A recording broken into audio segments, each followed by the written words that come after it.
మన ప్రభువును రక్షకుడైన యేసుక్రీస్తు నామములో మీ అందరికీ ప్రేమపూర్వక వందనాలు చెల్లిస్తూ ఉన్నాను.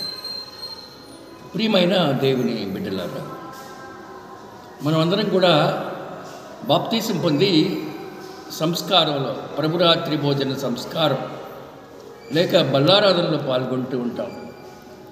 పౌలు మహాశయుడు కొరింథీయులకు రాసిన పత్రికలో మొదటి పత్రిక 11వ అధ్యాయంలో 27వ వచనం ఇలాగూ సెలవిస్తుంది.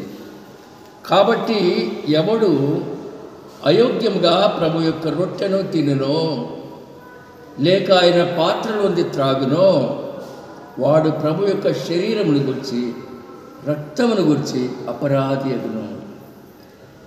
ఎంత ఖచ్చితంగా రాశారో గమనించండి. దేవుని దృష్టిలో గనులుగాను యోగ్యులుగాను ఎంచబడదాం.